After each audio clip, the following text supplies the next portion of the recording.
शेर और लड़का। प्रस्तुत पाठ साहित्य सम्राट प्रेमचंद जी की रचना है। इस कहानी के माध्यम से कथाकार ने एक बच्चे की बहादुरी और उसकी स्वामी भक्ति का वर्णन किया है। आइए इसे पढ़कर जानें। शेर का नाम सुनते ही कपकपी सी होने लगती है और उसका भयानक चेहरा आंखों के सामने आ जाता है।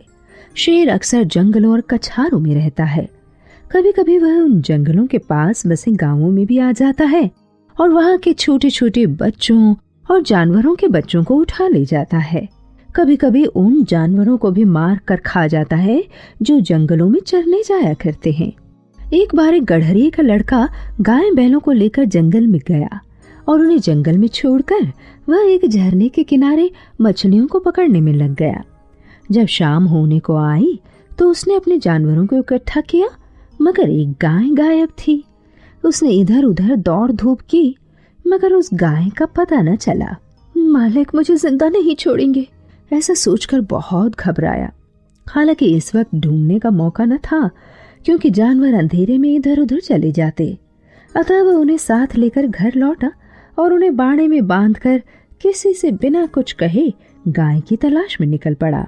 उस छोटे से लड़के की यह हिम्मत तो देखो।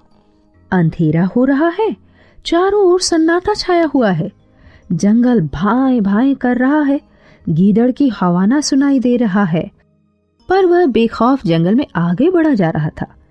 कुछ देर तक वो गाय को ढूंढता रहा, लेकिन जब अंधेरा हो गया तो उसे डर लगने लगा।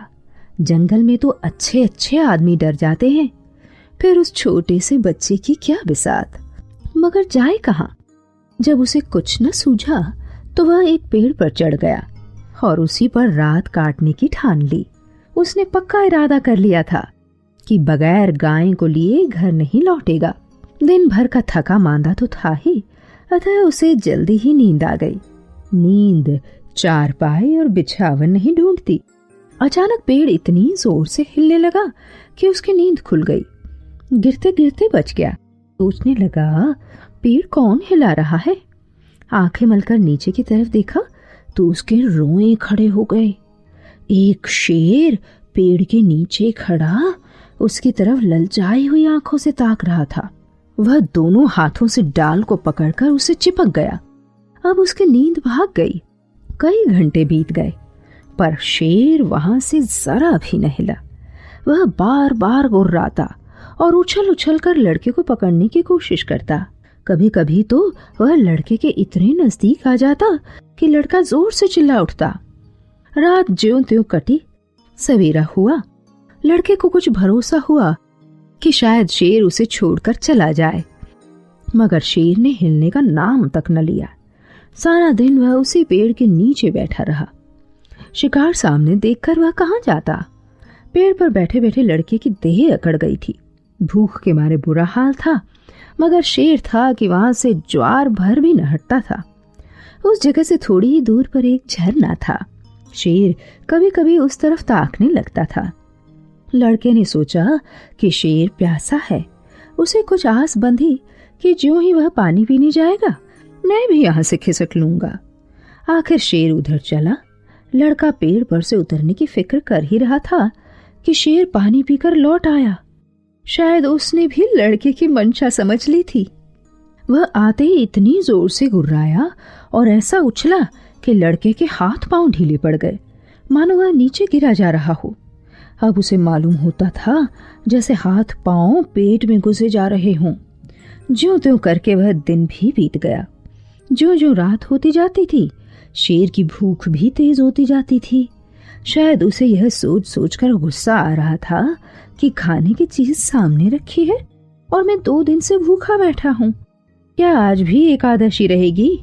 वह रात भी उसे ताकते ही बीत गई। तीसरा दिन भी निकल आया।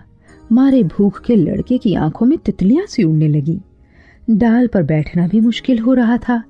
कभी कभी तो उसके जी में आता कि शेर मुझे पकड़ ले और खा जाए। उसने हाथ जोड़कर ईश्वर से विनती की, भगवान, क्या तुम मुझ गरीब पर दया ना करोगे? शेर को भी थकावट मालूम हो रही थी। बैठे बैठे उसका जी उब गया था।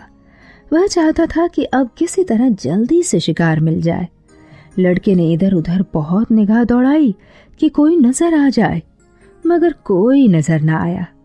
तब वह चिल्ला चिल्ला कर रोने लगा, मगर वहां उसका रोना कौन सुनता। आखिर उसे एक तरकीब सूझी। वह पेड़ की फुनगी पर चढ़ गया और अपनी धोती खोलकर हवा में उड़ाने लगा कि शायद किसी शिकारी की नजर पड़ जाए। एकाएक वह खुशी से उछल पड़ा। उसकी सारी भूख, सारी कमजोरी गायब हो गई। झरने के पास खड़े कई आदमी उस उड़ती हुई झंडी को देख रहे थे।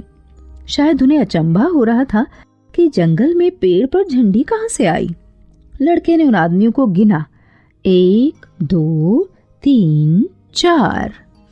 जिस पेड़ पर लड़का बैठा था वहां की जमीन कुछ नीची थी। उसे ख्याल आया कि अगर वे लोग मुझे देख भी लें तो उनको यह कैसे मालूम होगा कि इसके नीचे 3 दिन का भूखा शेर बैठा हुआ है।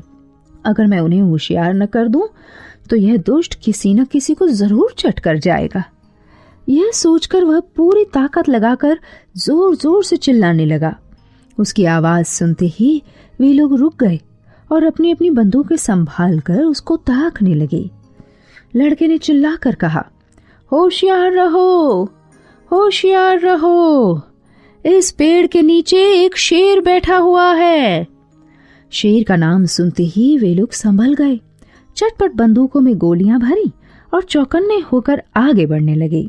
शेर को क्या खबर कि ऊपर क्या हो रहा है। वह तो अपने शिकार की ताक में घात लगाए बैठा था।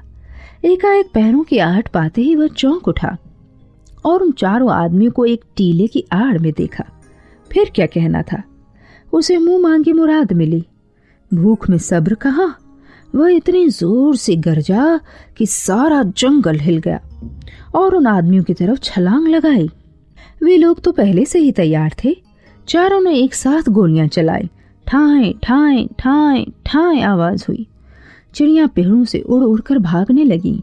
लड़के ने नीचे देखा, शेर जमीन पर गिरा पड़ा था। वह एक बार फिर उछला, लेकिन गिर पड़ा। फिर वह हिला तक नहीं। लड़के की खुशी का क्या पूछना, भूख प्यास का नाम तक न था। चटपट पेड़ से उतरा तो देखा सामने मालिक खड़ा है। वह रोता हुआ उसके पैरों पर गिर पड़ा। मालिक ने उसे उठाकर छाती से लगा लिया और बोला, क्या तू 3 दिन से इसी पेड़ पर था? लड़के ने कहा, हाँ, उतरता कैसे? शेर जो नीचे बैठा था। मालिक, हमने तो समझा था कि किसी शेर ने तुझे मार कर खा लिया होगा। हम चारों आदमी तुम्हें 3 दिन से ढूंढ रहे हैं। तूने हमसे कहा तक नहीं और घर से निकल पड़ा। लड़का, मैं डरता था, गाय जो खोई थी। मालिक, अरे पागल, गाय तो उसी दिन आप चली आई थी। भूख प्यास से शक्ति तक न रहने पर भी लड़का हंस पड़ा।